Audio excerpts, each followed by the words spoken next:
নমস্কার বন্ধুরা, রোজকার রান্নাঘরে আপনাদের স্বাগত। আজকে আমি বানাবো বাড়িতে থাকা সবজি দিয়ে আর পনির দিয়ে মিক্সড ভেজ।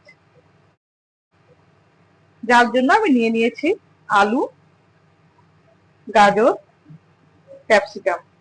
আপনারা আপনাদের পরিমাণ মতো নিয়ে নেবেন। আর নিয়েছি পনির। এখানে আমার 500 গ্রাম পনির আছে। পনিরটাকে আমি ছোট ছোট টুকরো করে কেটেছি। এবারে ওপর থেকে আমি হালকা করে হাফ চামচ মতো নুন আর হাফ চামচ হলুদ গুঁড়ো দিয়ে হালকা করে আমি ভেজে নেবো। ভালো করে এটা মিশিয়ে ভেজে নেবো। নুন হলুদ দিয়ে ভালো করে মেখে নিয়েছি। এবার আমি এগুলোকে তেলে হালকা ভেজে নেবো। কড়াইতে আমি এখানে রাইস ব্র্যান্ড অয়েল নিয়েছি। আপনি চাইলে সাদা তেলও দিতে পারেন, সরষের তেলও দিতে পারেন। আপনাদের পছন্দ মতো তেল দিয়ে দিবেন। এবার আমি এর মধ্যে পনির গুলো দিয়ে হালকা করে ভেজে নেবো। 2 মিনিট মতো ভাজবো, বেশি কড়া করে ভাজবো না। পনির গুলো সব এইভাবে হালকা হালকা করে ভেজে তুলে নিয়েছি। এবারে ওই তেলের মধ্যে গোটা গরম মশলা আর গোটা জিরে ফোড়ন দিয়ে দিলাম।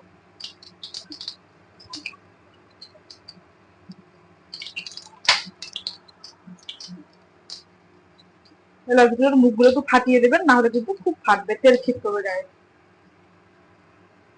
এরপরে কেটে রাখা আলুগুলো আমি ওর মধ্যে দিয়ে দেবো।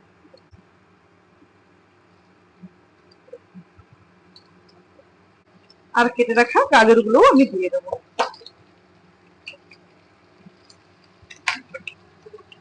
হাফ চামচ মতো নুন দিয়ে দেবো, যাতে তাড়াতাড়ি নরম হয়ে যায়।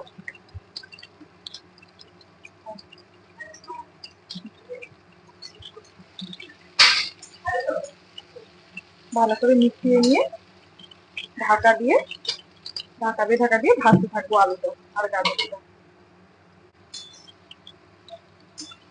আলু গাজরটা হালকা হালকা ভাজা হয়ে গেছে।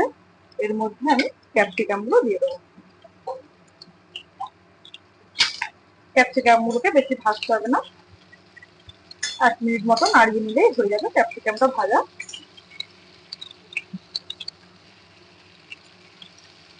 ক্যাপসিকামটা ভাজা হতে হতে আমি আদা বাটাটা দিয়ে দেবো এর মধ্যে। ভালো করে কষিয়ে নেবো। আদাটাও ভাজা হয়ে যাবে, ক্যাপসিকামটাও ভাজা হয়ে যাবে, দুটোই একসাথে হয়ে যাবে।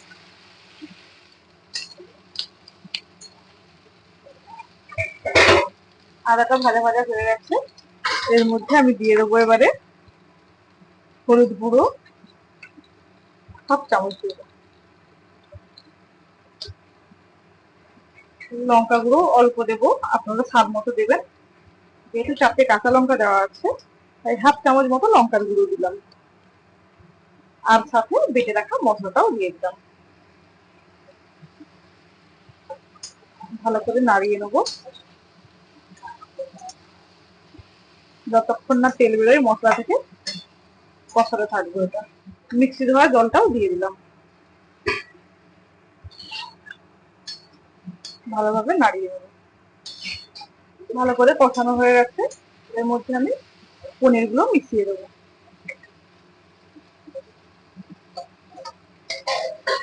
ভালো করে মিশিয়ে নেবো পনির গুলো দিয়ে। পনির গুলো ভালো করে মেশানো হয়ে গেছে।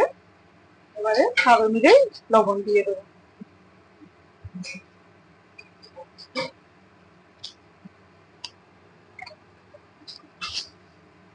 আর হাফ চামচ মতো চিনি দিয়ে দেবো। ভালো করে মিশিয়ে নেবো।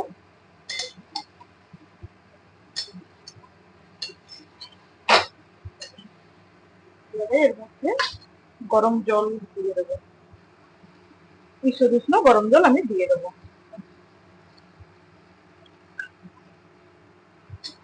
ভালো করে মিশিয়ে দেবো।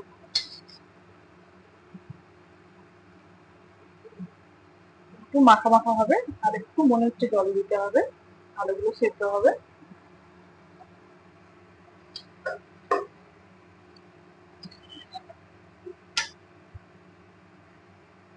এবারে ঢাকা দিয়ে 5 মিনিট হতে দেবো।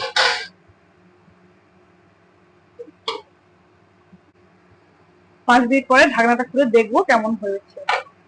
দেখুন, খুব সুন্দর তেল ছেড়ে দিয়েছে সাইড দিয়ে। রান্নাটা আমার রেডি। এই মতো অবস্থায় আমি নামিয়ে নেব। তার আগে উপর থেকে আমি হাফ চামচ মতো ঘি দিয়ে দেব।